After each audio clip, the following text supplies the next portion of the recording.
This podcast is just for fun. It's all fake. Don't believe us. Look, do your own research.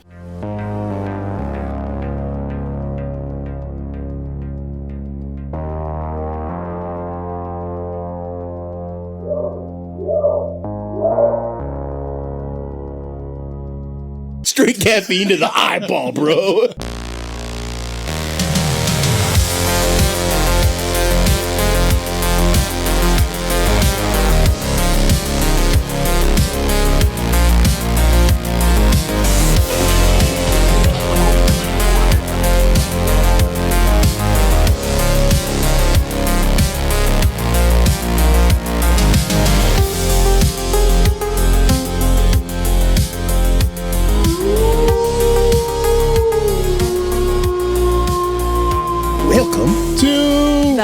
Show! I wanted to say show this time. Nice. Just waited. I've gotten used to saying the. He's just air guitar. He's just air guitar and all Session, having a whole session. I like Did you take a scoop of that already? No. Oh. I haven't had caffeine since like 8 this morning. 9:30 this morning. This morning. I know I said it You know wasn't what? a Same- cold drink. same here. Today, So was this morning? I had a At some Monster point. for lunch. Monster for lunch. Yep. Okay. After my coffee in the morning. First things first. Mike the brought up, want to give a shout out to Dirty Pop Yes, sir. Yeah. from Alliance. I got the chug jug. We got to shake it. No crane cacking today. I got the It Wasn't Me. All right, I'm I going to try usually it. get the chug jug, but you wanted the chug jug. I'm gonna try the we're chug. gonna All right. we're going to vary it a little bit. Oh, yeah, that's good. Very apple. It's one of my favorite Forward. combos. Yep. This one's all right. This one's kind of peachy. Yeah, I've got Indian Outlaw. Ooh. I don't know what the reference is for that. Do you? It's a song. Is it? No. No. My baby. She's I'm a not Chippewa. deserving of this. Oh, she's Yeah. a one of a kind. See, he knows. How do you like it? I usually don't. I like it. Boo, yeah. I got How Do I nice. Live? You got to sing it. I don't know. How do I live without Phil. you? That fits your personality. Mango Phil. Blackberry. I I was gonna love it. say, fits Phil's That's personality. does, one of yeah. the That's- songs that that's- we were forced to sing for like junior high choir. So I hated Yeah, I every got- song that we had to sing for any music thing in school. I got because the- it was forced and awful. Pink behind you. it It's is. fitting for the song. Well, for also, you, for your personality. I was gonna say, just he has a cup that says "How do I live" on it. We should have got a poison in there too. We got a poison. Poison for Cusco. There we go. How do I? Goes poison. And then It Wasn't Me. Poison chosen specifically Cusco. Cusco's poison. Okay. I wish I could And then- imitate that voice. Love Patrick Warburton. Second thing I need to do. So, dude, I know this is the third podcast in a row we have mentioned them, but also, Well, dude, you got I a little actually- bit of a camaraderie going on. Yeah, I've got a few homies, people actually yeah. reach out to me and be like, "Hey, what is that? How did you like? What would you recommend buying from them?" And so, Right. it has probably led to sales. Or already hey, for 'em. this just solidified my support of them. But So, outside of that, they actually keep listening to the show. I know, And this last time and I popped shouting on, you out. Yeah, I actually want to give them a shout out because they do something really cool that I am like I love, and they don't like. It's not like this big, huge like deal. They just kind of like talked about it very briefly. But on Thanksgiving, they're the Insane Labs like corporation or whatever. They feed families who can't afford Thanksgiving dinners. Oh, I They didn't know fed that. 650 families. Wow. Every time I think I Yeah, can't dude. love those guys anymore, they prove me wrong. Yeah. And they actually said that this year they were like, it was actually really good because it was down from last year, like down 100 people. And they okay. said that's good because that means 100 more people could We're afford their able groceries. to provide. Yeah. Nice. But yeah, so they provided the Thanksgiving meal for 650 families cooked. They have like a van, like a. I was gonna it say, so looks- they keep it local. I'm not gonna lie. If I drove up on the van, like, and they were like, "Here's some free food," I'd be like, "Insane! I don't, maybe not." You need some turkey. I know what you need. They have a killer clown on the side of the vehicle. Yeah. Jigsaw on the back. Oh my gosh! You want to have a little chili? Oh man, but for real though, like that game. that's the kind of stuff, dude, that like you want to build some loyalty on my like I don't in reality, like they weren't thinking of random pastor in Nebraska when they created their model. But for me, that's the kind of stuff that builds loyalty. Like if you're helping the community, you're going outside of just your entire goal isn't, I want to make as much money as possible. As soon as you like bring in customer service and actually like do things the right way and then feed the community and things pay like it that, forward. bro, Yeah. of course I'm going to spend some time on our podcast to shout you guys out. Like they're awesome. With that though, I was going to say, so in the first episode that we mentioned them, I said if they talk to us or if they actually listen to the episode, that they can let me know and I'll buy them a product or buy a product from them. Right. And not only did they listen to the show, they actually brought it up in their like live TikTok That's and awesome. like showed the background and stuff. Like we talked about it briefly last week a little bit, but so the product that I had bought because they actually listened to the show came in, and they say that this is by far their most potent pre-workout. Oh, I know which one it is then. It's called Psychopath, and I am not going to do a whole scoop because I have the chug jug, but I'm going to dry scoop a half a scoop of this. He'll be dancing on the table. Yeah. So is this what they put in their turkey so it wakes you up instead of puts you to sleep? That or When they- crack. I don't know. Are you sure that's not what's in there? It might be. This stuff, and I'm not going to lie. Like, okay, I don't know if you guys remember the old days of back when, the good old days. Jack 3D. I was wondering if you were just going to bring that up. This is probably it brings me back. It brings me back to when I could like physically bench a small vehicle. And I took it and I was like, I gotta go lift now. Dustin did say he uses that stuff. No, or he used Jack. Kids are gonna be like, Yeah, he Grandpa, said he tell used us to use again. Tell us again about that pre-workout you used to take. I know, for Okay, real. I need to though. know two things. One, what's the caffeine content, and two, what's the flavor? So the caffeine content of a full scoop is 350. Wow. The flavor is blue raspberry. Nice. All right, I would not dry have scoop. guessed by the. It's not meant to be dry scoop, It's not the other one. but that actually is really good. Not meant to be dry scooped. You just turned into... That face is great. You sound like I don't you're know on what ingredients are in steroids. that thing, but I can feel it, man. Okay, so Are you doing it too? yeah, Are you doing a half scoop? yeah, that's Oh, not as man. much caffeine as the other, like one of their other ones. So is there other? No, the it's- rest of their blend makes up. That's a It's little that there's scooper though. the That's gonna last you a while. It's because the amount of stimulants in it is so high. Yeah. You don't need that rest of that 50.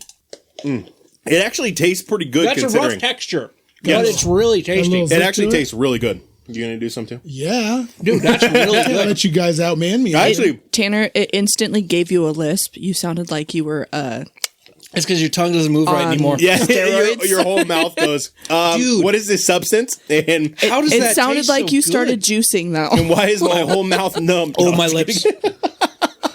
Oh, my lips. How does that taste so good with that much stimulant in it? Dude, that's really, really good. That's better flavor than their That's other good. Yeah, that blue raspberry is good. extreme stimulant one. I'm that not I a got. dry scooper, but I would dry scoop that. That's not bad at all. That It is actually fire. dry scoop better than well, I feel like all of Insane Labs flavors are actually really good. But also on the show, they were giving us some hard time because apparently, so they're and I don't know, the morning guys, Jay and Shu, like their technique for dry scooping is to fully cock your head back and then dump it. Okay. And the guys in the afternoon are like, and I don't know if I don't know want if to I wanna touch my throw- lips. That's why I go head back because I'm afraid like if I'm Right, trying to right. stick my tongue out and go, oh, and I look and I'm just gonna dump it down my front and like or touch my lips, and I don't want my lips touching your psychopath over there. That's Oh, yeah. Same. Yep. So So that's where my technique comes from. Yep. Popping my head back. So but they were saying you got to keep it Vertical. stiff. You got to stay vertical. And I don't know who to support because I think I like the tip back. I got to be honest. I feel 'Cause I there's got the some beard. I feel like you're trying to be edgy, and like Okay. you go stiff as a board. Well, their reasoning is if you're like driving down the road and you go to dry scoop, Dry like, scoops and drives, man. bro, I have straight up, not kidding. Who's doing that? Okay, I'll tell you. That's what Okay, that's what listen the to me. dust is for, man. Listen to me. That's what the dust is for. Yes. Okay. I'm literally. They're super strong. They're super caffeinated one. When I went to get my Firebird wheels and tires from friggin' Bismarck, that was a nasty drive. And when I was halfway back, I was nodding bad. And I brought Okay. their That's fair. pre-workout specifically for that purpose, and I dry scooped it on the road. Okay. Yeah, And it was great. well, that answers my question. Wow. that's actually part of Dry the scoop and reason. drive. I was going to say, do you know if we reach any of the trucker community Dude, with seriously. our pod? No, yeah, for real. We That's should probably for not real. advocate for that. I mean, it's better Well, than their other alternatives. Well, Staying but awake. that's part of the It's reason very I true. do the smelling salts. Is that's because you don't have to worry about the took amount of that too. caffeine, and so I'll do smelling salts like when we got a trip a long drive. I'll do smelling salts, but yeah, no. Dustin and Dalton in the afternoon show, they were like, no, like you gotta look forward. You're like pursuing forward. I would do that I don't know. with the dust for just me because that's meant to be dry scooped. Yeah. I'm not worried about that. That's true. If I'm getting- not sharing it and anything else, yeah. If my That's fair. gym That's nemesis is eyeballing me from across the gym, Oh yeah, you ain't gonna expose your throat. straight, no to dry blink, scoop? Yeah. Expose your throat. straight, no blink, jaw open, pop, Dude, forget and, that. and go. I'm just gonna bring I'm like a not even- tablespoon, like just a normal silverware spoon, and just shovel it while maintaining eye contact. Dude, Sprinkle it powder on your is cereal. not chewable, but I would chew on that. I'd be grinding it. You just so you take the Assert you take the dominance. scooper, take the scooper, you pop it on the bottom, make a little cloud, and then out of the air. LeBron James.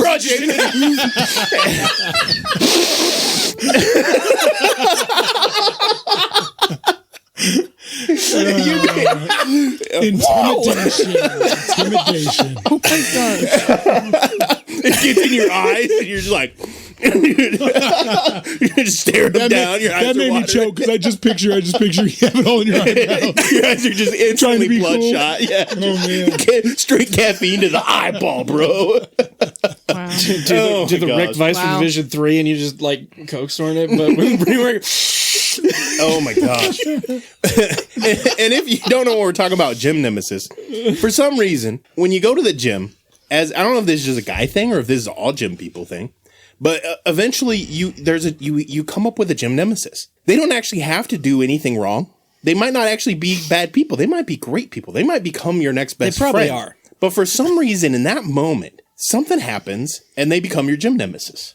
I don't know what it is. It is. It's They're weird. but every gym weird. goer has that guy that's like, that guy's my gym nemesis. You know what? For me, it's usually whoever's taking the cable machine too long.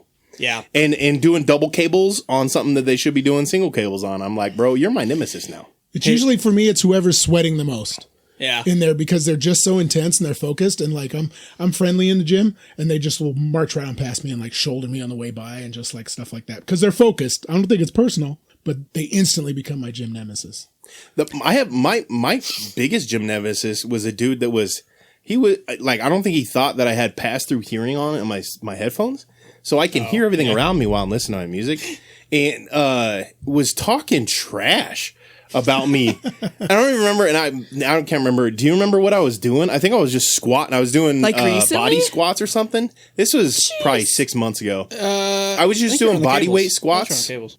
Maybe not. It was leg. I was doing something with legs, and I don't remember what it was. And maybe it was, but whatever it was, they were like making fun of the light weight I was doing, and I was like, bro, like I'm literally just going through the motions on this. And then like 10 minutes later, they were leg pressing, and dude was struggling with like 100 pounds on the leg press. and I walked by and I just gave him a look, and I just like, just that nod of just like, I see you. I know what you said, bud. And just like, I don't know, what do you do in that moment? But it's like, they were talking trash. It's like, if you're going to talk trash about the biggest guy in the weight room, at least back it up in the leg press, man. I'm intimidated by everyone in the weight room. So I intimidate everybody, Okay. and I don't mean because I'm not an intimidating. My person. current gym nemesis is a woman. So just so you guys know, Oh. I'm pretty sure she wants to fight. Uh-oh. And you know, she he doesn't like me at all. But it probably doesn't have anything to do with you me. He probably deserve it? doesn't even notice me, to be did you honest. do? What did But you in my do? own head, it's like such a motivator to be like, I don't like her. She doesn't like me. I'm going to lift more weights than her. Now, don't get me wrong. She can lift some weights. She can push some weight. So it's not like she's a little skinny little thing. But yeah. So it's not even a gender thing, I don't think. And you're her gym nemesis because she sees you and she's like, that's the guy in the Yeah. weight room I could beat up. I'd be like, that's that old man. He's getting up there in age. Funny. I'm going to take him out in the parking lot. I was gonna say, yeah. Do women have a gym nemesis? Because, like I said, I'm just intimidated by I heard everyone. it's on the treadmill. I heard it's like if you're next to somebody on a treadmill, it turns into a race. Yeah, I don't do that. And that is like a Okay, nemesis but thing. like, I've got to be higher elevation. I will. I don't care about the speed. Okay. I don't care about speed that much, but like, I did used to very regularly bring my Kindle and I would read my Kindle on the treadmill, and then You the tried to lady read next to me faster who was than in like her middle age. What page? No, what page? no, What page she- is What's going on? She would bring Tanner, like go look and a- see what page she's on. No. She would bring like a physical book, and I don't know how she kept it propped open. And I'm like, she oh my flexed on gosh, you. That's a flex. she had it She like flexed propped on you. open, and I'm like, I feel so. Oh, she Well, I flexed feel like a phony. Not about the gym stuff. I don't care about that. But yeah, like, I should be reading a paper copy. That's the Rocky training versus Ivan Drago training. Ivan had the Kindle and Rocky had the book. She's actually a very nice guy lady. equivalent. It's like that's when Phil walks in with his gym bag that he has his own crooked bar on. Oh yeah, He brings his own bar to the gym. Like that's the equivalent. I think. Like That's of the that. first Like, day I saw. I was like, you take Phil, off the you brought- straight bar. And You brought your own bar? He goes, yep. Okay. yeah, Wow. buddy, dude. my gosh. That's the equivalent flex I can think see of. that. Yeah. Oh my god. I hear judgment in Courtney's voice. Fit7 doesn't have a crooked bar like that. So Ashley got me one for Christmas last year. I don't just know why trying to she's picture judging it. you. Yeah, She what the remembers heck? my gym No, bag I'm from not back judging. in the I'm just trying to picture it. Yeah, that's true. I just have a carabiner clipped to my gym bag so I could just carry it by the bar. Oh my gosh. That's effective. I mean, It works. So if you run into your gym nemesis on the street, you just bust out the bar with the bag. You just start going for it. And just straight eye I keep that contact. crooked bar on me, boy. Don't touch me. Dude, Don't back, test me, okay, son. back in the day, you remember like how much I used to lift before I Oh, yeah. quit lifting for the year and then Yep. jacked my knee up. So me and the guy who was probably the only guy in the weight room that was probably equivalent strength to me, we used to joke about what would anybody do if we just started like getting into a like full blown fight, like tossing the 100 pounds at each other and stuff. Like they would just have to watch until we tired ourselves out. Like what do you do? You're not going to intervene with someone swinging around a bar. You know what I mean? Like you just one of you is going to knock the other one out. Just take out your Rest phones that. and start Yeah, I was videoing. gonna say you don't intervene in That's that. the advice that I've heard from a lot of old cops when it comes to intervening like bar fights too. Like if you get called to a bar fight, just let them do their thing and then 'em deal with it finish. afterwards. So I think of like when we're in the jiu-jitsu gym, a lot of guys will walk by and they'll watch for a little while and then we make eye contact, they scurry along. And I'm just laughing. I'm like, what if there was a legit fight going on in the jiu-jitsu room? Nobody's breaking it up because they think we're just training. You know? That's amazing. I've never thought of that. That is neither. hilarious. In the ancient days of giants, when the earth was wild and free, a creature roamed the valleys, cloaked in mystery. Is he born of angels' blood and man, a Nephilim so tall, or a shadow of the fallen, yet he the maker's call? He's a biblically accurate Bigfoot, with a lineage from the skies. Not a myth or legend, but a truth that never dies. Is he a remnant of the Nephilim, a titan standing tall? Or does he have the word of God upon him, the last to hear the call?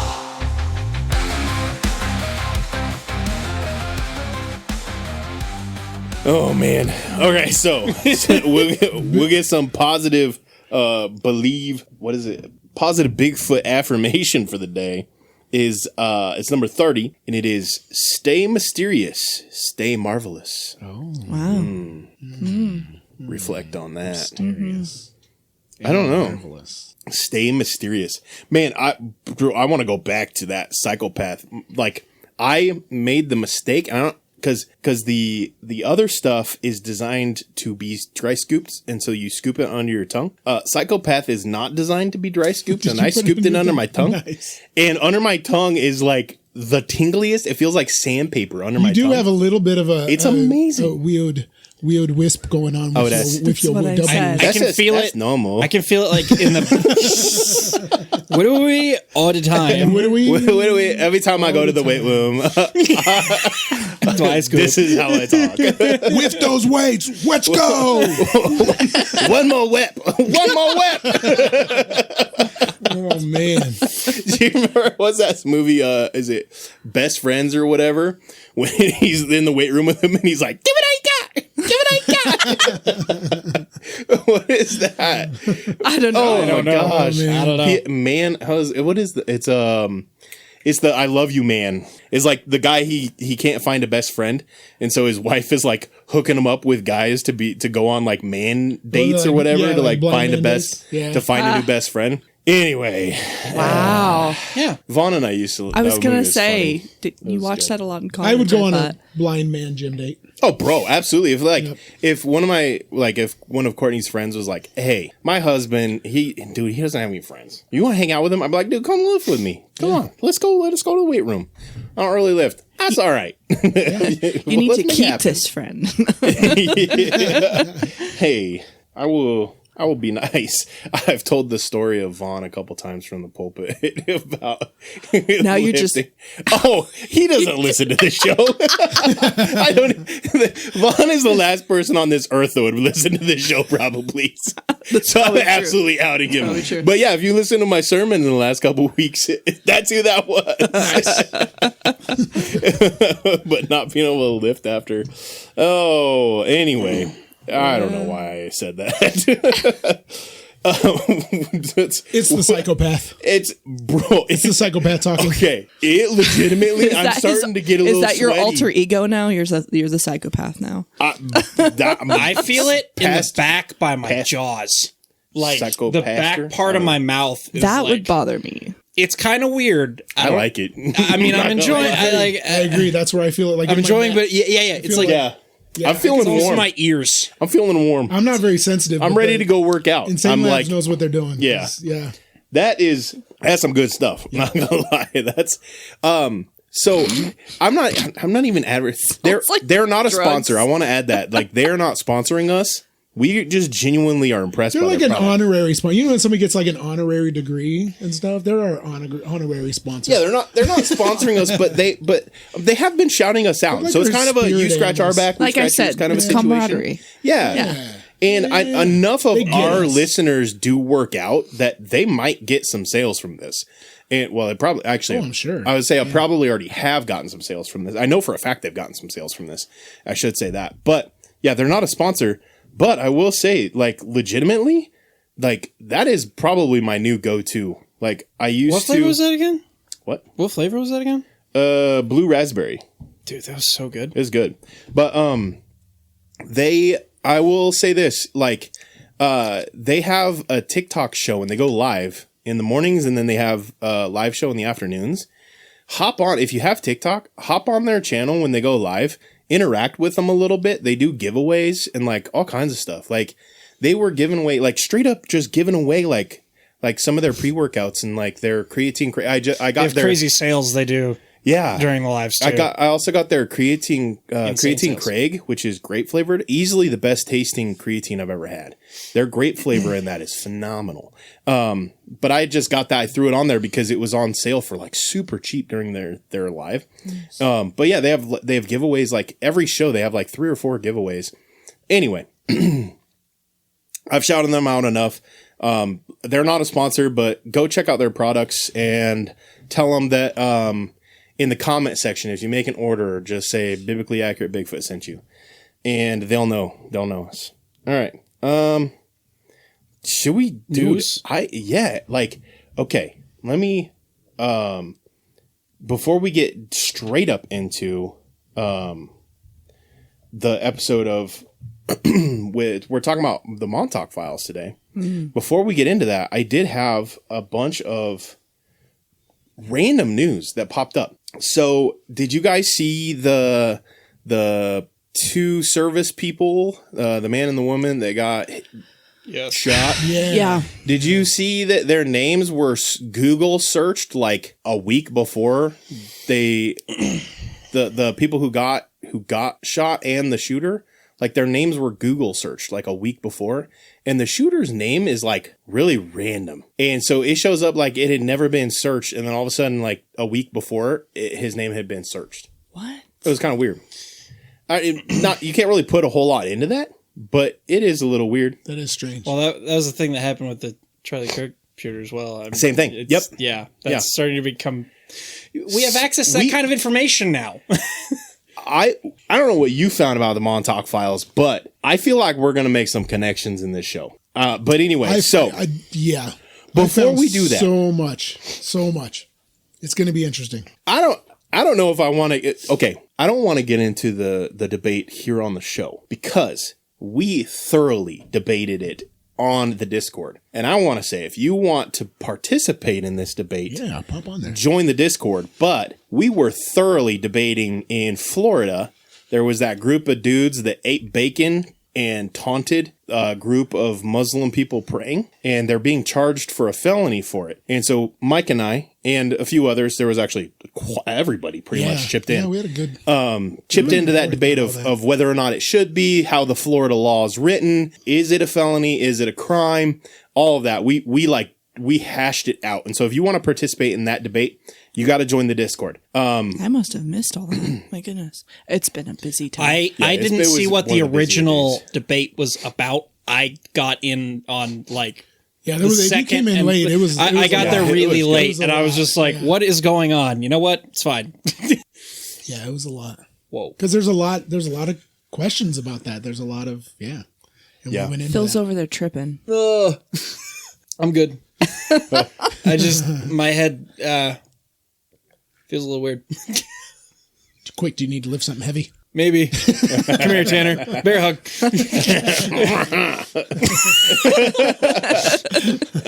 We go run a couple laps around the house. But yeah, that's all of the news this week. Everything has been very conspiracy theory forward, like with Candace Owens and her new thing. And what's her new thing? Now France is the one who did it. Yeah. Okay. But it's, my theory still stands, and I can see both sides of the argument. But for me, when someone's stances are the way that they have been, I start to feel like you're a CIA asset. Mm-hmm. I think you're a chaos asset. Yeah. That you're intentionally putting out disinformation because the situation is controversial in and of itself, because the situation, everything that happened with the Charlie Kirk shooting, there is controversy surrounding it. You throw in a CIA chaos agent like Candace Owens, and now all of a sudden nobody wants to talk about it. Right. Or they're so far down the rabbit hole that they can't communicate with somebody else without sounding crazy. Yeah. One or the other. Yeah. Right. And so I feel like Alex Jones is the same thing. I think they're chaos agents. Along those same lines, like this last week, I came across this interview with a former CIA, claimed he was former CIA agent, and he was just saying, the world is a scary place. Whether you believe in conspiracies or not, the world is a crazy place, and there's a lot going on. And the powers that be, at the very least, want us to be comfortable. They don't want chaos. They don't want, and so you're going to believe what you're going to believe, regardless of what's out there.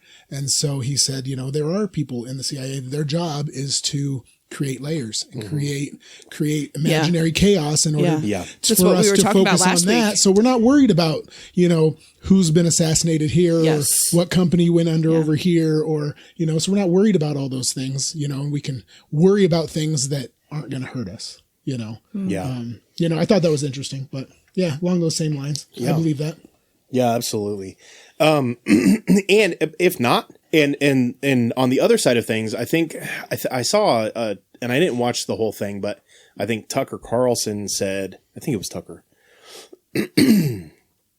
Somebody said, I don't remember, but they basically said, like, now anybody who is wanting to silence Candace is a part of the problem, because we should want people who can freely throw out those theories. Yeah. I kind of agree with that. But I think one of my concerns is when you present them as though they are a matter of fact and that you have the receipts, but you don't ever actually prove it. And so then you get people who falsely say, like, for sure this happened, this is a matter of fact, when the reality is they were just trying to present it as though, like, and they didn't try. They tried to present it as though it was fact, but the reality is it was just one of their wild theories. Right. It'd be like us presenting. Now we're getting ready to go into the Montauk files, the Montauk Project. This is one of those conspiracy theories that is very much a conspiracy theory still. If we presented it as though it was like MK Ultra, that it was a matter of fact. Yeah, like somebody actually had. Yeah, that all this, that it was that. a Freedom of Information Act. It is proven. If we presented it that way, that's an issue. Yeah. And so I would push back a little bit and say that, yes, we want that we want freedom of information. We want freedom to be able to say those things. Freedom of speech. I think you have to add some element of, and maybe that's just the fairness of me though, but I think you need to add something of like, this is my theory. Well, yeah.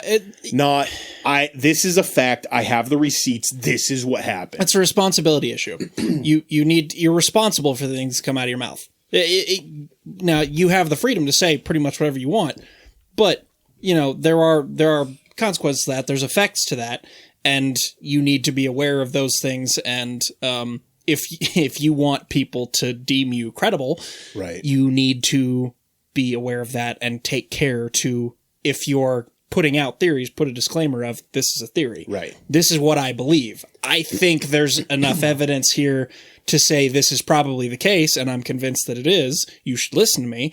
But that doesn't mean that it's proven. That doesn't mean it's a fact. Yeah. I'm not saying this as it's a matter of fact. And there's so many times on this show too, we'll say, well, this is a theory. I don't really buy it, but here's the theory. What you think what you want to think, but we present a lot of theories that that even we don't believe. Yeah, we just throw them out there. Just say, be smart about it. But here's some ideas. Giving it as fair of a chance as possible. Yeah, while not condemning those who believe in it.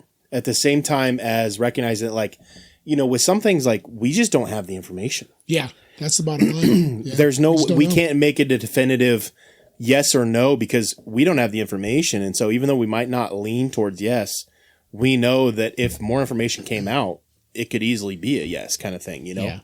That makes perfect sense. But my question, I guess, would be, like, where do we draw that line? Yeah. Like, when does it become defamation? You know what I mean? Like, take Candace Owens, for example, and like some of the rumors that are now being created against Charlie's wife and stuff like that. And it's like, at what point are you now liable as defamation? Well, I think it's interesting. It's just a part of the world that we live in today because, like, you can create your own platform. Yeah. And your own following, and then people can. Right. It's not just media controlling the narrative anymore.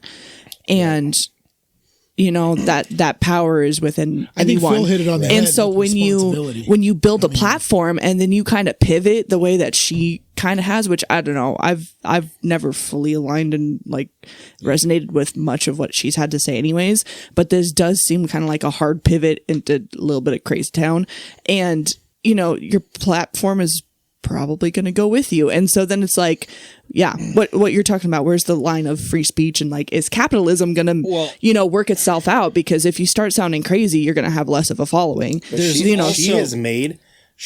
think I looked it up a few weeks ago, and she's made like close to $100 million. Because she's making money not just off of her following, but off of how many people view her stuff. Views and advertisements on those things too, because it's racking up views. Because it's racking up the views of the people who support her and the people who are against her too. Because people like seeing, there's some people who just like seeing a little bit of a train wreck and like seeing someone be, I don't know. Yeah. There's also a line that's crossed when you go into that level of public figure where you're a representative. You've been chosen to be, like, you have other responsibilities aside from just, not defaming or like not losing your credibility, but like you have a responsibility there to be extra accurate.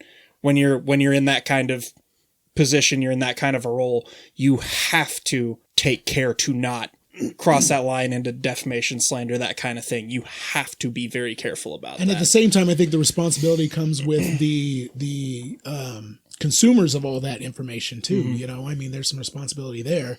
You know, what do I believe? Fair. What don't I believe? Because Tanner and I, we bounce stuff off each other all the time. Hey, check this out. And he'll send me something that counters that, or, we'll go back and forth. And it's not that either one of us believes one side or the other. We're just sharing information. But people don't verify stuff. We take in so much information these days, and we have the ability to repost things ourselves, and not everyone vets it before they share it. It's easy to believe things that support your already established belief. Yep. Too. That's the other thing. It's like the next episode of the soap opera that you want to subscribe to. Yeah. You just share it, but it's actual politics and actual people's lives. Right. Yeah. And psychologically, I can't remember exactly what the saying is, but it's like, it takes, it takes 15 seconds to convince somebody, but then 90 seconds to unconvince them or something like that. And it's not like a time, but it's like, it is psychologically. It's I think it's like 7 times as long. Yeah. It's 7 times as long to break somebody of that conviction.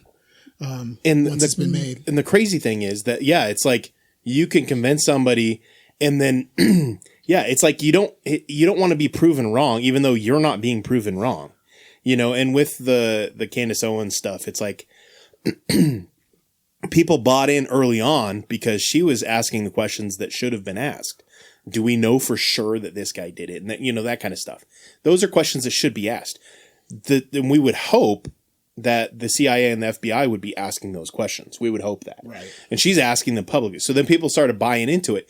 But then eventually she keeps going, and it gets to a point where that it's hard to back off because you supported her early on. You support her, so you got to keep supporting her. No, you don't. Yeah. At some point, you can take a step back and go, okay, I bought into your early stuff, but you're kind of getting to the point where I don't really buy into this anymore. Let's see how this plays out, and we'll come back around to this. You know what I mean? I'm using her as an example in what I'm trying to say, but a lot of these conspiracy theory stuff is crazy because, like, I was having a conversation with somebody, and they were asking me, like, what are the verified, like, true things that you've talked about on the podcast? And I was going through and I was sharing, like, Operation Paperclip.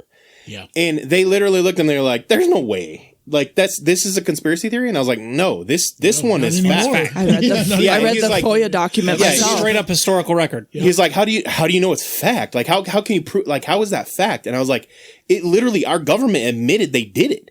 And he's like, I don't know. And it was like, it's because they don't teach it in school. With every point you had to say, I read. When you're in school. With every point you had to say, I read the Freedom of Information Act. I read it myself. And he's like, you did? Yeah, yes. I read it myself so that I could. And you should too. And then, but part of it is like, on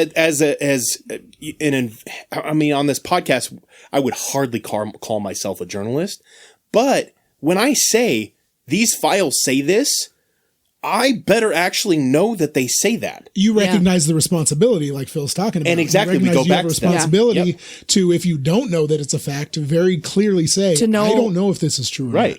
Because we learned in school how to look up and how to go back to primary sources. Yeah. Mm-hmm. So, you know what, though? Look how many people were sleeping during that lesson, huh?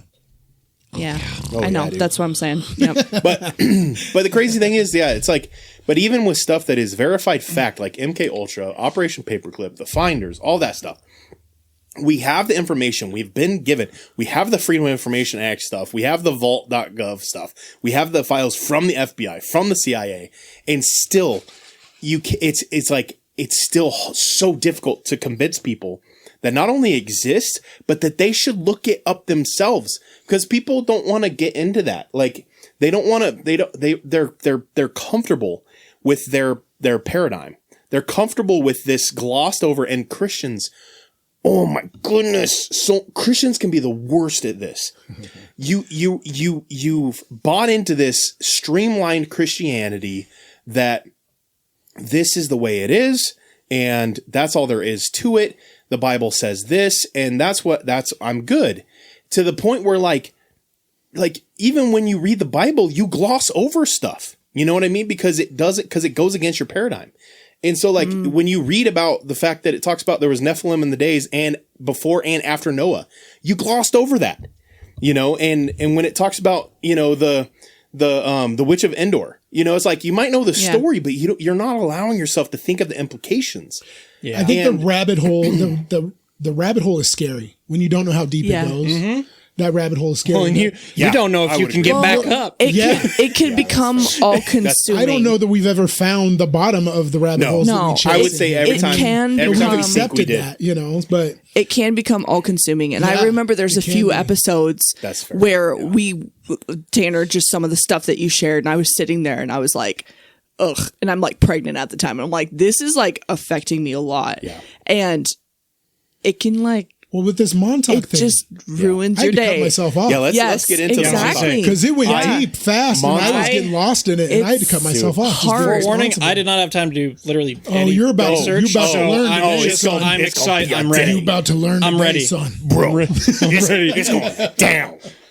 Dude, You better take another hit of psychopath. you better- I don't think I need to. I don't think I need to. My forearms and the back of my hands You better are get buzzing. extra red string pins, boy. 'Cause it's about to get crazy in here. Oh my gosh. The last time we had Dirty Pop on the show, it was for when we were doing a double episode for the wasn't here. day. I'm already halfway through mine, so nice. I've already had one episode. I know these are the big ones. These are the big ones. big. These Yeah. are the big Yeah, ones. I always go man. through a lot too. They're so good. Okay, so All right, so of the 400 different directions we can go, let me start out. direction you want to go? Let me start out with just 'Cause, what. man. Am I what gonna want to is- just hide under my bed for Should the we do a rest of little my history life? first? Yeah, after well, this? what is Montauk? Yeah. The Montauk is a location at the end of Long Island, New York. Yeah. So yeah. the island, so it There's a keeps lighthouse. going. Yes. There's a radar Yep. station, an old retired And- radar station. Yeah. And There's a town there, there's a town town. Montauk. So when we talk about the Montauk Files or the Montauk Project, what we're talking about is a specific base that is called Camp Hero. Yes. Camp Hero Montauk. Sounds cool. That's what it's called. Okay. Historically, what we know for a fact is that the government has released no. I think we know for a fact some things that we're going to get into. I will just share what has been widely released by the government of what it was.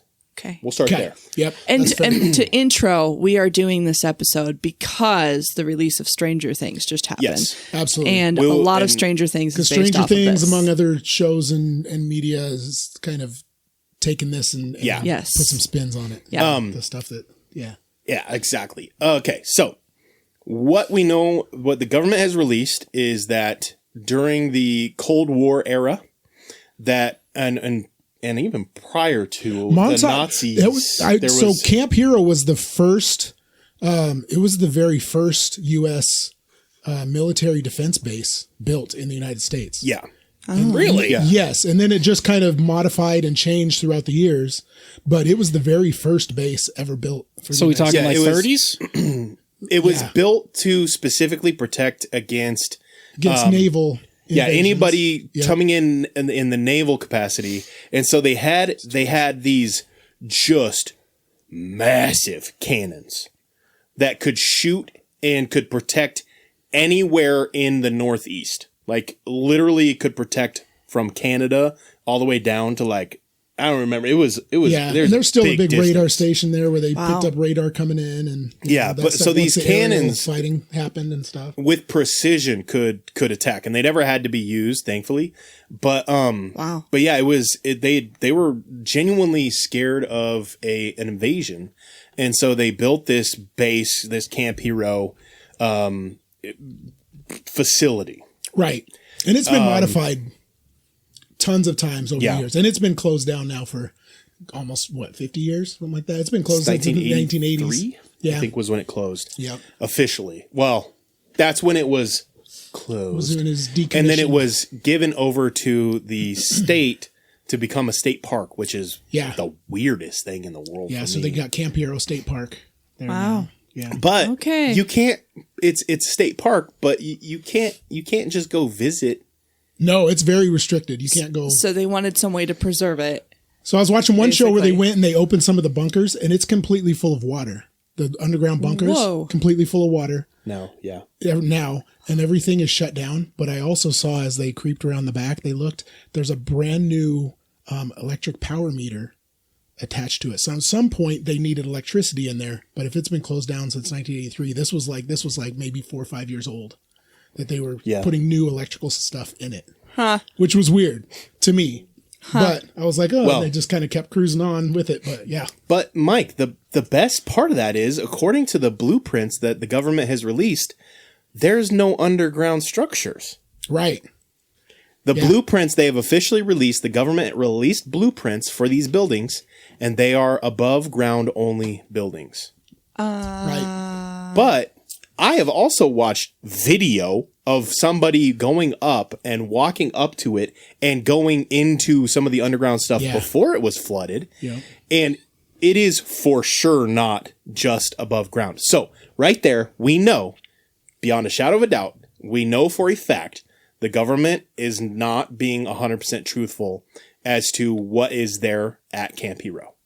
Because if they were, they would have never released the fake blueprints, or they would have shared and been like, this is the official blueprint of everything above ground, but everything below ground, we're not going to share that for security reasons or something like that. No, they just released the above ground and said, this is all that's built there. There's nothing below ground. Even though people have gone and recorded the underground stuff. The government lied to me. What? You just broke my whole worldview. Also, I know, one of the other historical facts that we know is that while they were testing radar stuff, the amount of electricity that was going, whatever they were doing, it was affecting the town to the point where people from the town straight up used to joke that it seemed like every time they were watching the football game, that as soon as somebody was getting ready to score a touchdown, they'd fire up the facility and all of everything would go static and they wouldn't be able to watch the rest of the game. Yeah. And so it would regularly power, like the electricity would dim, TV, the radio would go out. Like they were putting out some radio waves to the point where it was affecting the satellite TV, or not satellite, the antenna TVs. Right. During the time while it was operating, the radio, the power, it was affecting everything. So the guy And that people were even saying like they were getting headaches and stuff from on it, this too. interview that I saw, the guy, so they found the guy that put in the new meter at the place. They found this guy. Oh, and okay. they interviewed him. Right. And he's like, I grew up here in Montauk, kind of a weird town. He goes, when I was they were like, anything weird ever happened? He goes, I had night terrors and stuff when I was a kid of some guy and some teenager coming and talking to me and saying, hey, you don't have a whole lot of friends. You should come with me. And he took me up here to the facility, and he took me in the facility, and they ran a bunch of tests on me and stuff. And it was like these dreams that I had for a long time when I was a kid. And they were like, you sure there's one memories? And he gets all emotional. He's like, weird. He goes, I don't think so. They talked him into going to a hypnotist, and they put him under, and the recording is of him with the hypnotist, and he gives details. He gives details going down in what the kid looked like going down into this place, like some of the adults that were down in there. We're talking like grays. We're talking some other stuff. I don't know how deep you want to go into that just yet, but yeah, into the the kids missing and stuff. But it let's was hold weird. off on that. And then they went a different direction. I was like, I want to know more about this guy. Yeah. But yeah. I want to transition into that. Okay. So the two ways to transition into that. The first thing is, so I came across somebody on TikTok that she claims that her dad worked on the project. And I can't tell how old she is, but I watched quite a few of her videos. She's not her claim, like her TikTok profile isn't built around this persona of my dad worked at there, but she did talk about it a few different times on there, and that's her and like her name. And anyway, so she claims her dad, and she wrote a book too, and she claims her dad worked on the Montauk Project and was employed there for the whole time. Okay.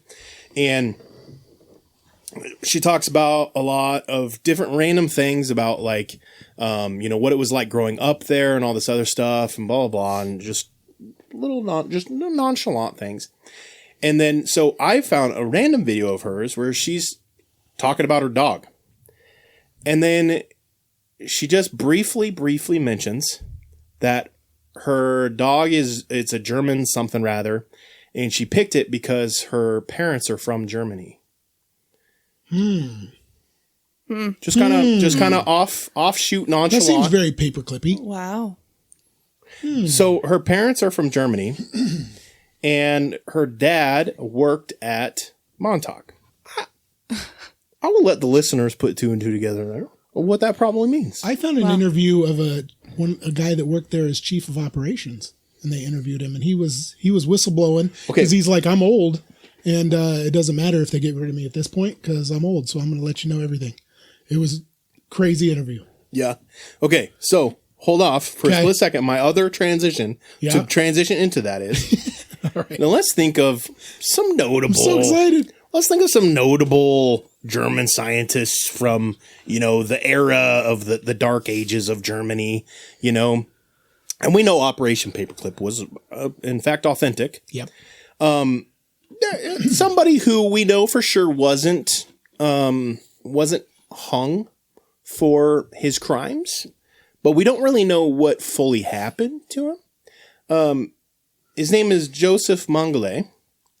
And he was a scientist who specifically was really good at experimenting on kids with psychic things and like trying to create the Manchurian Candidate, that kind of stuff. Like that's like what he's known for. Right. So that person, we don't know what happened to him, but we do know two things. And again, I'm not going to say that I think that he for sure ended up at Montauk, because the problem with Operation Paperclip is that 99% of the scientists got brand spanking new identities when they came over.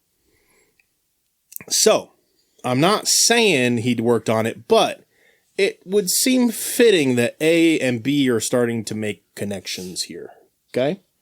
So with that, we can start to, and this is me kind of piecing things together within my own brain without like a definitive, we don't have a document that says these Operation Paperclip people worked on the Montauk file or the Montauk Project. We don't know that. We don't have any documentation. Part of the reason we know MK Ultra was real was because we had uncovered documentation, financial documentation, but it was documentation that eventually led to it.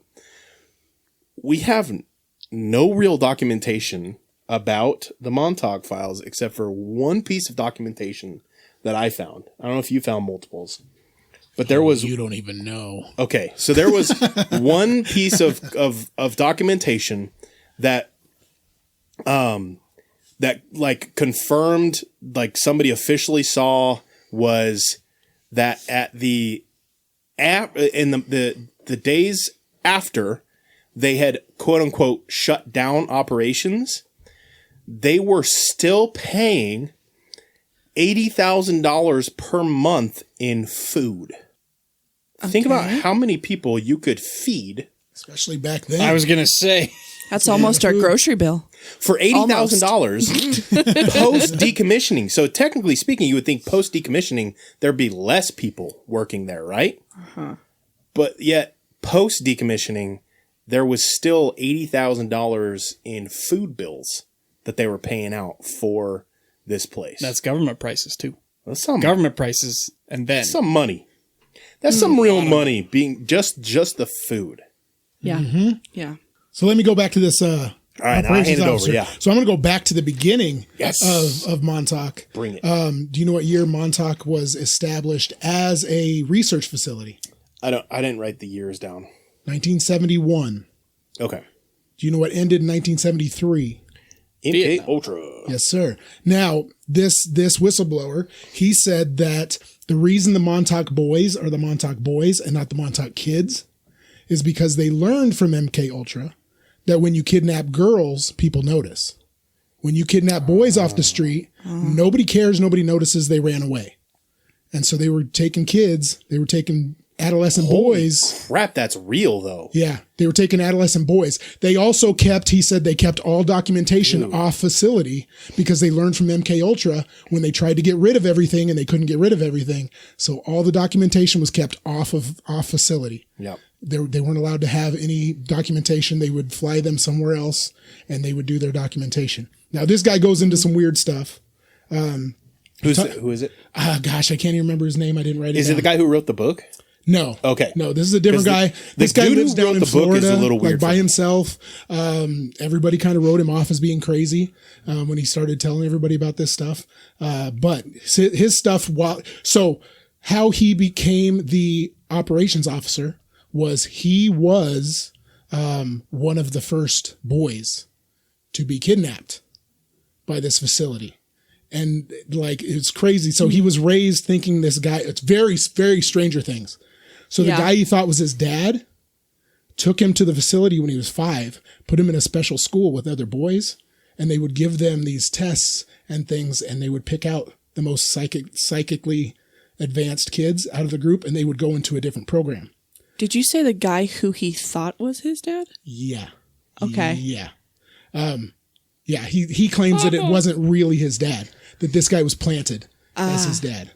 Okay. And then when he was 5, he started taking him to this special school in Montauk. Wow. And when he became 12, they began doing things like physical abuse and beating them and psychological torture, near drowning them, just crazy torture stuff to just break them mentally.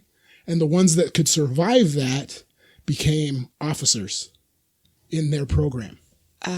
That's how he eventually became operations officer. Wow. So that answers my question of like, who in their right mind would sign up to do this kind of stuff? Yeah. There's somebody who lived through it and was psychologically broken by it. There was another guy who was, so he's a forest, like a national parks agent who worked for the security team as like the national park side of things. Yeah. And he said that the reason he took the job there was because he had some memories of some stuff as a kid, but he like kind of what he remembered was like he didn't make the cut or whatever. And so it was like he got let loose or something. Yeah, and that's what this guy said. But it wasn't until later in life they released you to a different family. So it's like he lived his life and he pursued his dreams, and then as an adult he got the job there, and then it was once he started working there, it was like things started like clicking in his brain. Right. Like he felt drawn back to it, and he didn't know why until he was back there.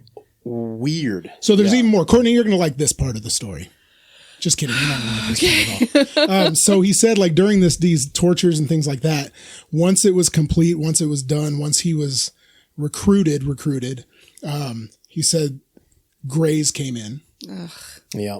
Right. I've seen, Grays came in. He said, later on he found out that they were like genetically created humans from the future after the world ends and people can't make kids anymore, and they time travel back, and they're helping the government to get back on track. Sounds like an elaborate. So it sounds like demon. Way too much. Now here's the part that gets weird. He said once they were complete, those Grays would bring in a shadow figure.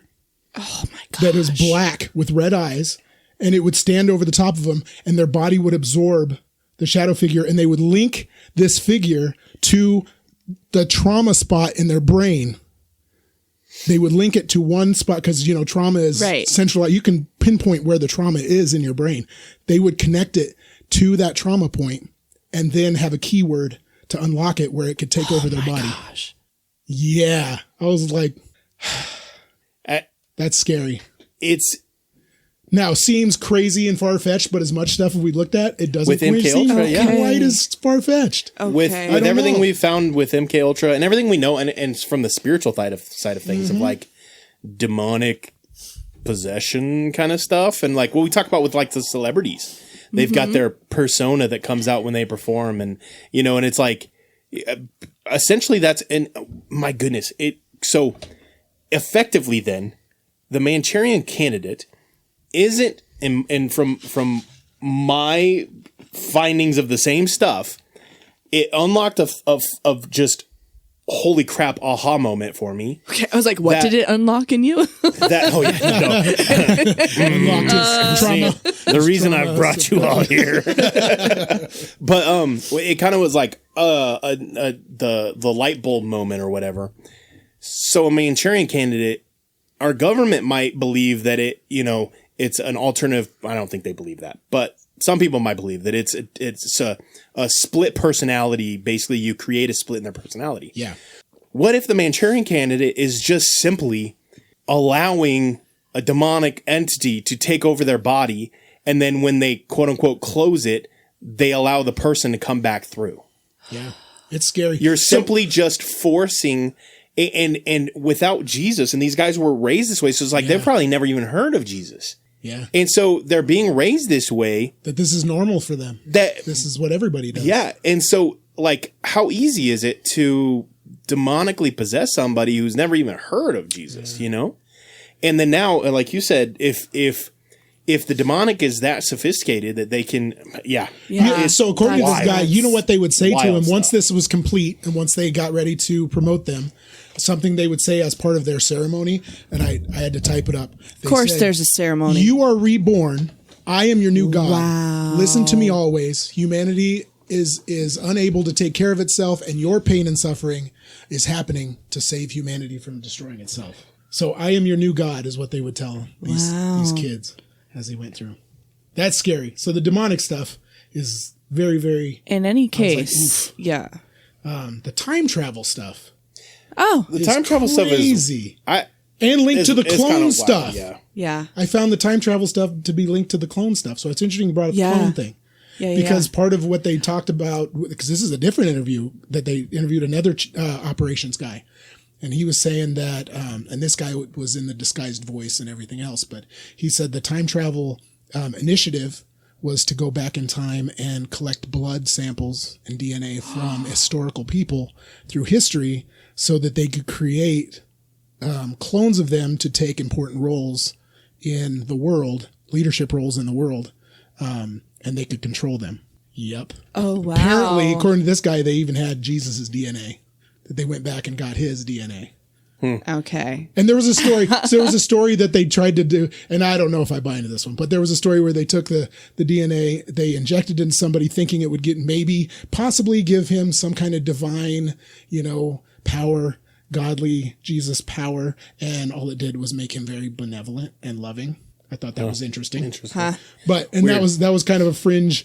Somebody on the side popped that up. Yeah. It all kind of meshes together. That's a It's nice to couple know takes who that it I've is, never but- thought of before, like time Yeah. traveling to get Jesus's DNA. That's an idea I've never come up with. But that's crazy. But Before also we, the fact that Greys are just like created humans, like yeah, that they were created genetically- because created, humans in the future They are said 2350 having trouble conceiving. 90% of the world population dies, and they need a new way to repopulate. and then they things, come and back so- into the I- past yeah, I and don't know. time That was travel. weird. I'll That's be real. interesting. That just sounds like I mean, we won't be around, but see the time travel stuff. weird. See if you eliminate the because- time travel stuff from it, yeah, and you just focus on the other stuff, I feel like it paints a completely different picture. Because if you eliminate the time travel stuff, now all of a sudden the Greys are just demons, and the entity, and Right. the evil spirit, and it's easy. But so take a step back from that and go into, okay, what do we know? What do we know for a verifiable fact from this? One of the things we do know for a verifiable fact is one of the guys who trespassed and went underground. Some of the videos he took and pictures he took, he actually found rooms that are the same design and same concept. They're created for back in MK Ultra. They designed these rooms specifically when they were trying to create the Manchurian candidate. Right. Yeah. That to kind of like thing. amplify their abilities. Yep. So this obviously would have been before it was he flooded. took actual pictures.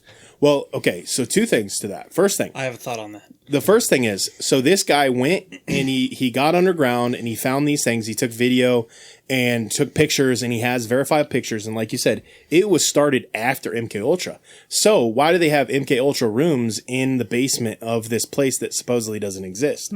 So the second thing is, and then now we have all these stories of people talking about how they were taken into these rooms, they were given hallucinogens and stuff like that. These are the people who claim that they survived it and all of that.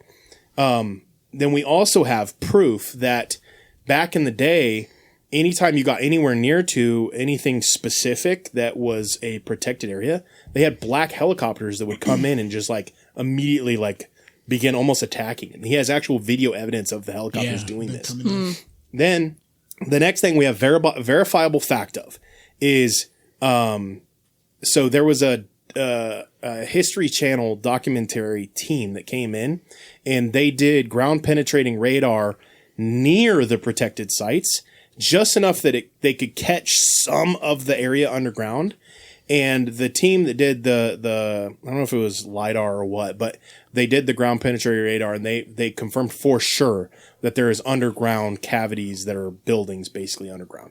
So we know for a fact, like we have the video evidence, we have the guy, but we also have that they did LiDAR around it and can verify for sure that there are underground structures, and our government claims there are none.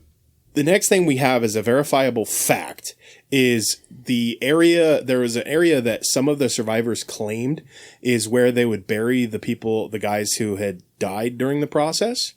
They did ground penetrating radar out there as well, and they verified for sure that that area was dug up, something was placed, and then the ground was put back down, because the density of it was as though something was the ground was dug up and then put back. Yeah.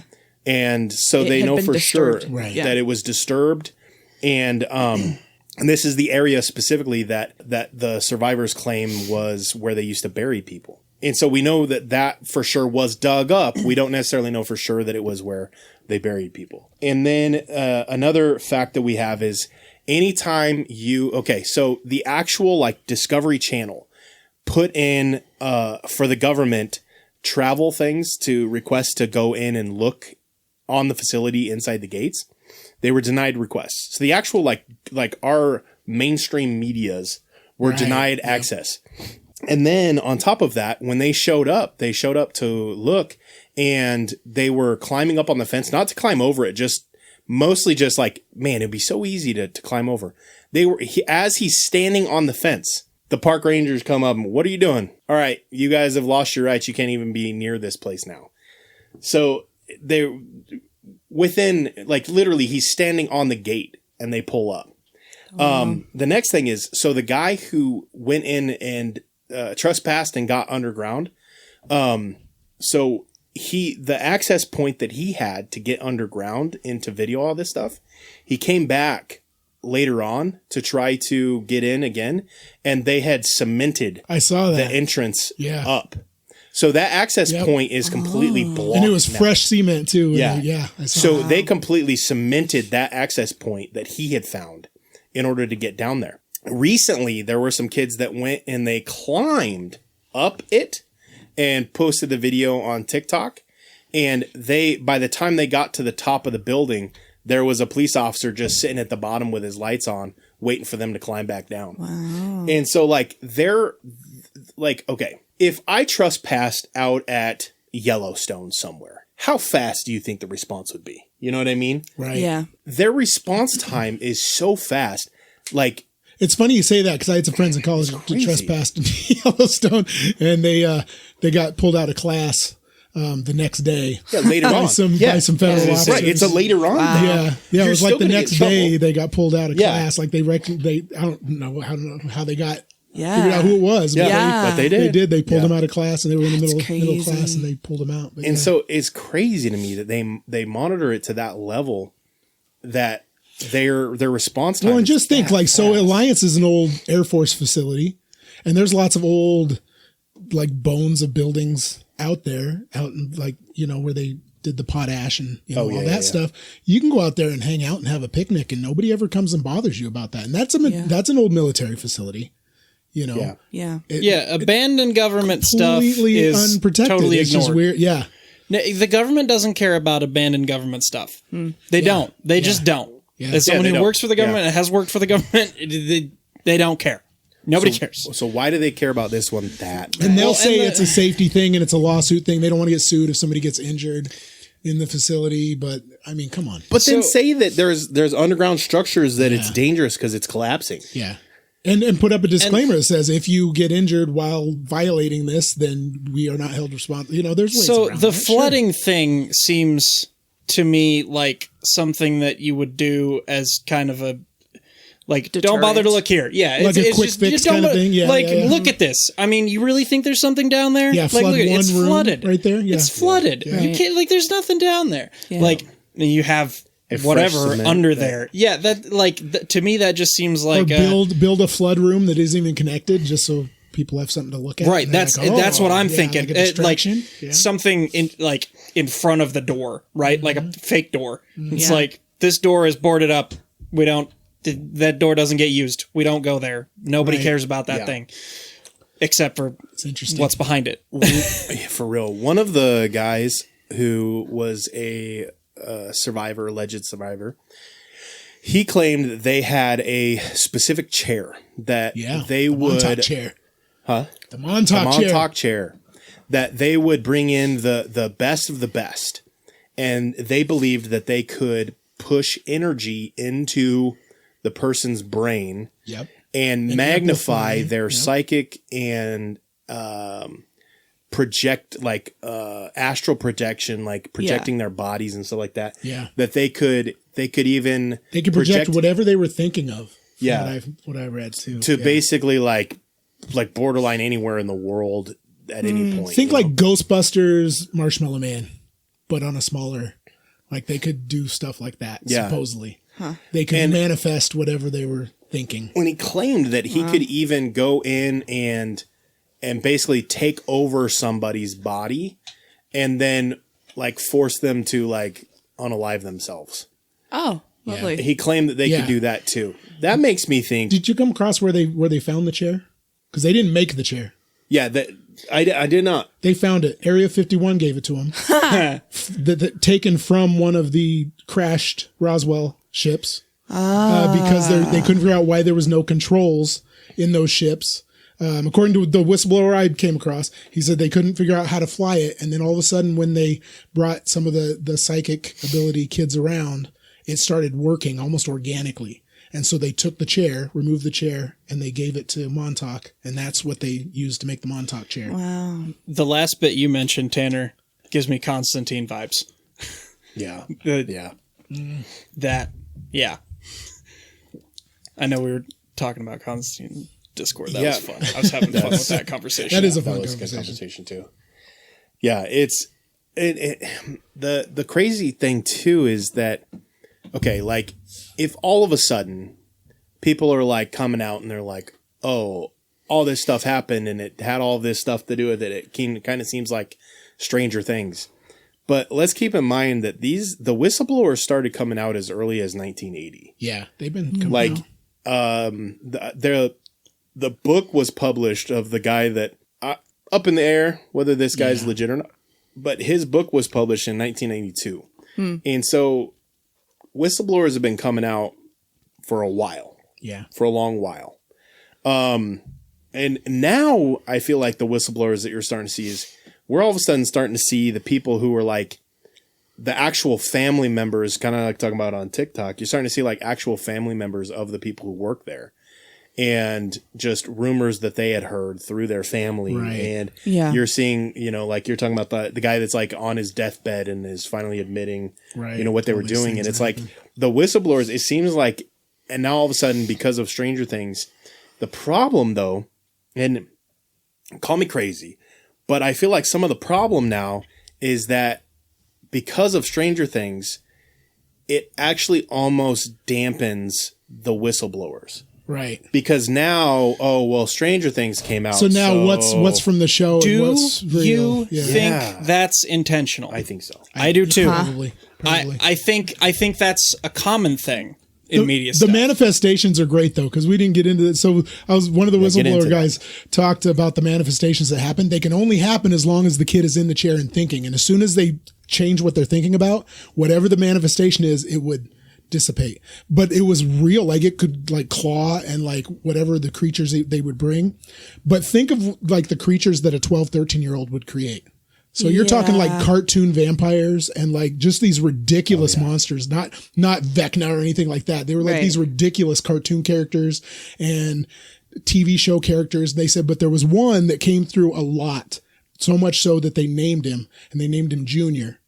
And that's who they used to create the Vecna, but they said he was a Bigfoot. They said he fit the description of a Bigfoot, this creature that most of the kids could manifest. Yeah. That it was actually a cryptid Bigfoot that came across, and the kids weren't thinking about him. He would just be one that would come through every once in a while and then dissipate as they change their mind. I thought that was weird. I did not find that. Yeah, that was weird. That was in one of the interviews that I came across. Yeah. Bro, but that would actually add credence to Bigfoot being... I know. That's what first I got chills when I heard him say that. I was like, hold on, Junior. All right. Yeah. And I couldn't find anything like search engine wise about it. But in this interview he talked about, he goes, yeah, those manifestations, one of them came through and it was a Bigfoot, what you would call a Bigfoot. And we nicknamed him Junior and stuff. And then he would disappear as soon as they were done doing their manifestation stuff. What? Yeah. That's crazy, dude. Huh. Wow. That needs to be a short because like I want to. Yeah. Gosh, dude, that's crazy. I did not find that. Wow. Okay. Ooh, you're gonna like this one too. So can I? I just want to real quick. Go ahead. I found. I'm the guy. The ADHD is so bad on. I this just one, found. there's Dude, so many real, different directions so this thing goes. I just found something. So Stranger Things did, quote unquote, indirectly get some real world government support via state level tax credit incentives. I believe that. Yeah. I hate that so plays much. That plays into this theory too. So another one of the little whistleblower, it might have been one of the same ones. I didn't write down any names. I just was blasting through all these different interviews. This one guy said that the purpose of all of these things and the grays and the aliens and all this stuff, and we're going to see more and more flying saucers. We're going to see comets that come through our solar system that do unnatural things. And he goes, they'll kind of like look like they're congregating around the earth. Oh my gosh. He said all this stuff and I'm like, okay. And he said, what the government is doing is they are going to use that event to Project Bluebeam, an alien invasion. How many freaking things? So that the world they can start the new world order because now we're fighting against aliens. So we can have one world government. Everybody's going to have to get electronic ID connected to your DNA in order to buy stuff to prove that you're not an alien. Sound familiar? I hate how much sense that makes. Oh my gosh. I was like, I really hate how much sense that makes. I've that's never the furthest connection I could have made. And this guy made that connection. I've never thought about the mark of the beast being not to just buy goods, but to identify yourself as not being human. The enemy. Yeah, just to say that you're human would be your mark. Yeah. And so then I made the connection with the 3-Eye Atlas and all this stuff. And it's so unnatural the way this thing is acting. So if we start suddenly, this guy said, if you suddenly hear about an alien invasion and the government going nuts about an alien invasion, it's not true. So he said, it's not true. It is a Bluebeam cover up psyop to get you to buy into this DNA identification. Yeah, because they would then. So like thinking through this, they would take your DNA, and so then they could guarantee they would get everybody's DNA as well. Who wouldn't sign up for that? They would take your DNA. They would prove you're human. The Tekadana, the prove a human. Chap. And then they would give you implant a chip or a tattoo or a mark that was like your identifier to identify you as being human. Right. And meanwhile, aliens don't actually exist. The Christians running around saying like, no, I can't take the mark of the beast. People are like, oh, are you an alien? Yeah. They get marked as aliens. About that. They get marked in jail. And when they all get marked in jail and persecuted as aliens. oh my gosh. Because, like, I've always thought about, like, that was one thing I always thought was weird about the Mark of the Beast was it was like, okay, so you didn't buy into our religion, or now all of a sudden the world isn't going to help you? No, people would help each other. Yeah. But if they think you're an alien and that's why you're refusing to take the mark? Yeah.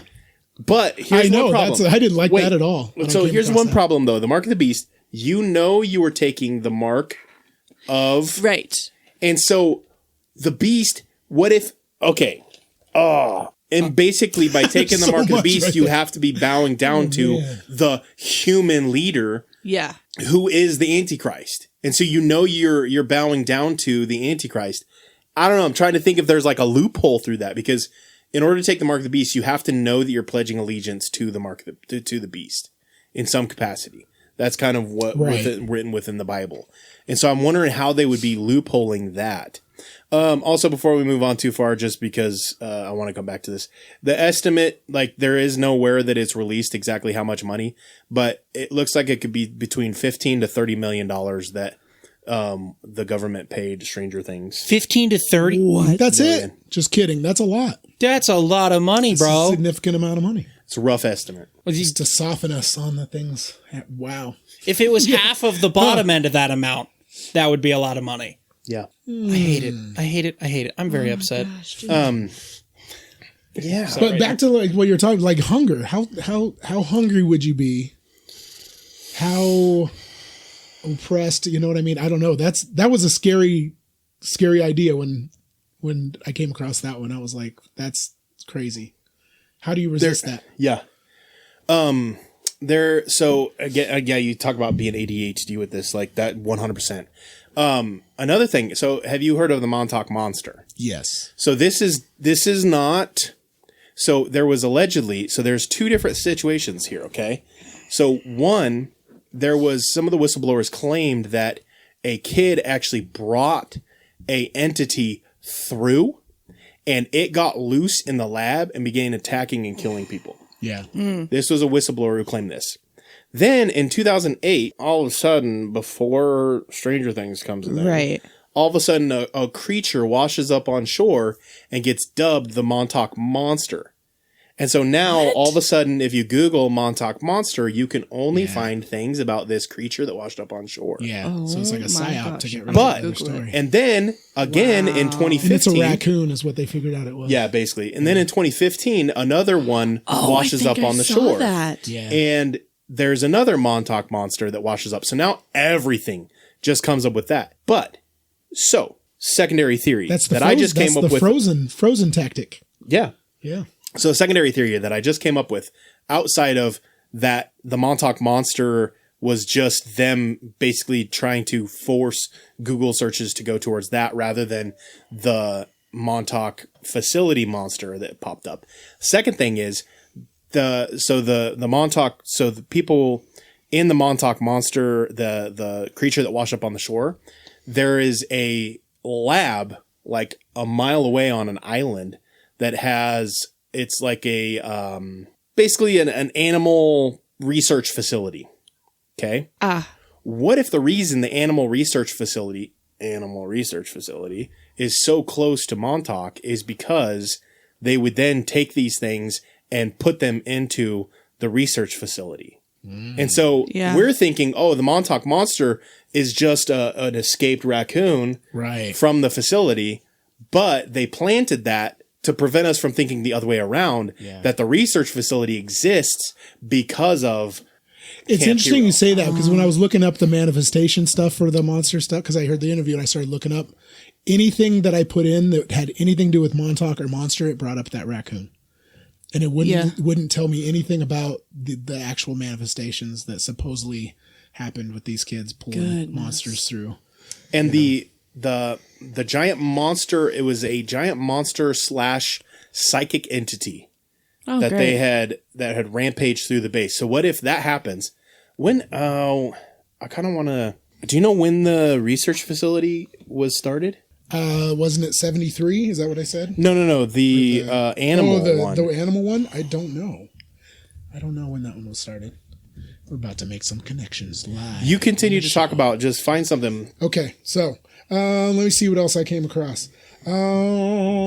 So while we're talking about, I sent you guys something about this other military operation. This general Jim Shannon. Actually, he was a lieutenant colonel later on. So he went to Vietnam, and through his tours, he only lost one soldier. He lost one, and it was an accident that happened first day on the shore. It was an accident, and he died. That was the only soldier he lost in all of his tours in Vietnam. And he came back, and they pulled him aside. They want to know how he did it, and he was bringing up all kinds of psychological, enhancing their psychic abilities to predict where people would be. There was one point where like 40 enemy soldiers came by looking for them, and with their practiced breathing and everything else, brought it in, and they stayed calm, and they weren't discovered. And like they got through, and like literally nobody died. That's and crazy. So yeah, so they brought him in to do. Well, he was very, very hippie oriented, kind of eat healthy, meditate, Holistic. things like that. Of course, they bring him in to cross over with the MK Ultra and see if maybe he had some kind of psychic abilities. He was teaching them to be things. This was part of Project Jedi, where they were trying to make like psychic soldiers and things. So they were trying to do that. Now his manuscript, his thing that he wrote, his manual that he wrote, they changed it. They took all the like hippie lingo out of it, but the military still uses it in like calming themselves during stressful situations, working together. All those things came from this guy during Vietnam that kept his soldiers from being killed. He had a whole bunch of ideas for all the non-lethal weapons they use, came from his manuscripts and his ideas. The idea of using sound and things like that. And wow. Yeah. Crazy. Yeah. Okay, so quick research.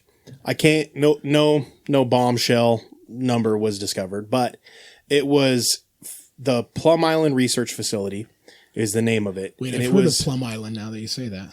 It was controlled by the U.S. Army Chemical Corps until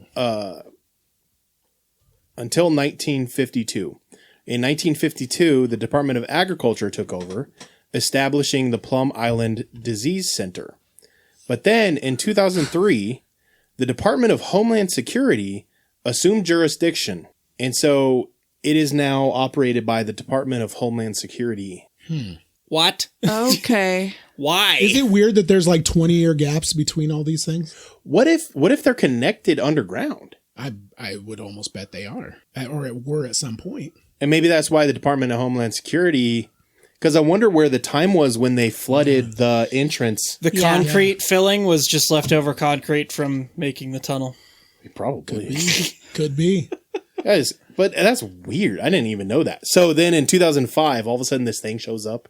And now all of a sudden, if you Google the Montauk creature, this raccoon that washed up on the shore. See what kind of crazy So- thing you can find so- in 1963. So it went from See if you can find anything in 1963. I'm curious. It went- I've got a theory. it went For from Plum Island specifically? Just in general, Oh. government conspiracy theory. okay, but it went from animal research to disease stuff to Homeland Security. Yeah, seems like a weird. That progression. seems like Why there? a little bit of a plot there. Yeah. It's kind of weird. Find anything significant? Here's what I'm They thinking. attempted to create remote-controlled dogs. Ooh. Illegal wiretapping of journalists. MK Ultra was going on. The brain experiments specific to 1963. Okay, so maybe you know what? So 1943 was the Philadelphia experiment. Project Mockingbird? 1963 would have been Mockingbird. 1983 would be the Montauk, and 2003 would be the Plum Island. Every 20 years. I don't know. There's a connection there, but that's Like they just kind of move their center of like it's on a schedule kind of thing. I don't know. weird. I don't know. Just something I noticed Also, the civil rights movement was 1963. when I was looking through some of the time travel stuff. The JFK assassination was 1963. That's fishy. So, because like the Philadelphia experiment, allegedly, because they can't prove hardly anything with Philadelphia experiment, when the ship was being shifted, supposedly two brothers jumped off the ship Yeah, I mid saw thing. that. Do you know where they landed? Montauk, New York. 40 years later, allegedly. These two guys came together and said they were brothers, and they time traveled 40. This was later on in their life, but they said because of the grandfather paradox, like if you change something, you can't. If you go back in time or forward in time, if you change something, you're stuck there, and your dimension warps around you and gives you new memories along with your old memories, and you become part of that timeline. And so they jumped 40, and because they changed something, they were stuck there, and all of a sudden people knew who they were as these other guys, but they both had the same memory of them being part of the Philadelphia experiment and jumping ship mid jump. Anyway, that was a weird connection. That was 40 years from that, but I don't know. There was so much when we looked at Montauk that just was interesting. And maybe it's just a collect-all for everybody's crazy ideas just because we don't know anything about it. There's no documentation of what all went on there. That's why I was trying to differentiate like what we know versus what we don't know for sure. Yeah. Because there is no Freedom of Information Act on this. Oh, I did see. So another interview. I looked at a lot of interviews. Is what I kind of. That's why I was kind of trying to go. So they did an interview of a guy who was the radio tower operator when it was the radio tower, and he said that they never really had any intercepted anything except for every once in a while there would be an unidentified flying thing. And it would be at like 20,000 feet and then just dip straight down to the ocean and then cut right or cut left. And they said there's no way anything that we know of could do that. And so the interviewer looked at him and said, so would that be evidence for time travel? And he started stuttering like, and then changed the subject completely. Yeah, because if you can manipulate time or even just slow it down. It looks like crazy aeronautics. Yeah, it would look like quantum. And that's what we were talking about with the demons, that one episode where we were talking about quantum physics and demons not adhering to time in the same way we do, because it would look like impossible, but the reality is they just aren't bound by time. Therefore, it's not. Yeah. The one last thing I was going to say was that facilities like this with the radar stuff that they had built like 20 of them or something like that around the United States, all over the place. And when they decommissioned all of them, they straight up just tore them all down. And the only one that they didn't was this one. And for some reason, this is the one that they didn't decommission or didn't tear down when they decommissioned it. And instead, they gave it over to the Parks Department or the state government, whatever. Wow. Interesting. State Parks Department. Very interesting. Weird, right? Muy interesante. Outside of that, that's all I really have. I did. So there's a picture. I was going to see if I could find it real quick, but apparently there's a picture of the Gettysburg Address, and there's like a 12-year-old kid in the picture, and he's wearing like super baggy clothes, like there is his dad's clothes. And one of the guys that I listened to an interview, he said that was him, that he was a time traveler. He got recruited as a time traveler, and he was there at the Gettysburg Address. And when you time travel, you can't travel in your clothes. And so when he got there, he had to dig, and those are the only clothes he could find. Confirmed by Terminator. And his mission, and his mission was to go to the Gettysburg Address. And I don't know exactly what his mission was, but he explained that was him in that picture. And I was like, yeah, that's crazy. Maybe, but then that's easy to crazy. find an old picture of a kid wearing baggy clothes and be like, that's me. So I don't know how credible, but I thought that one was interesting too. Yeah.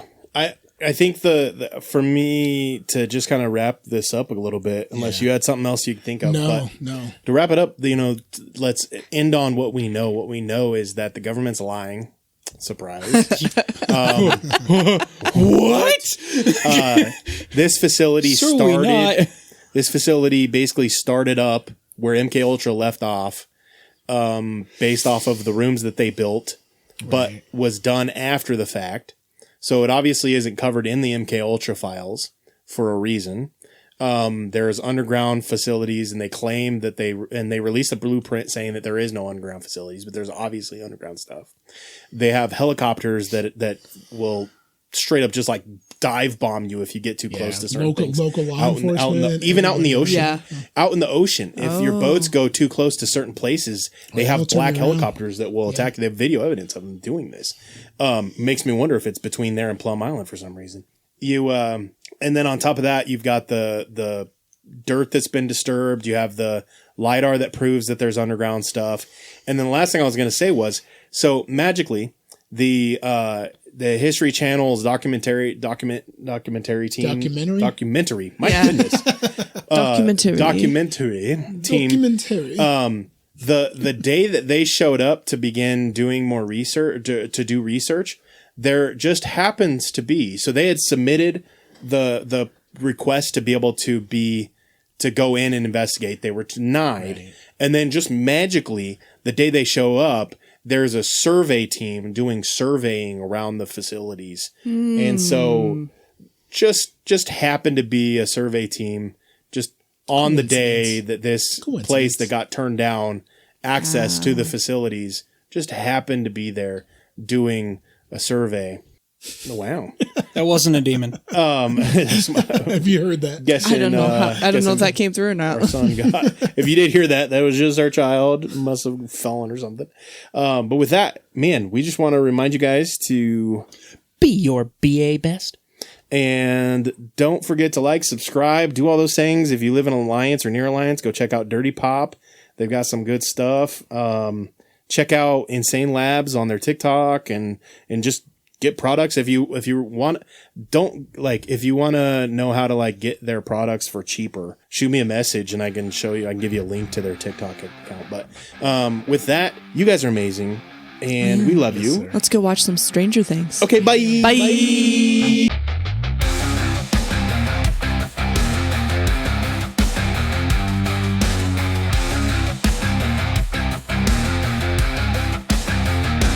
In the ancient days of giants, when the earth was wild and free, a creature roamed the valleys, cloaked in mystery.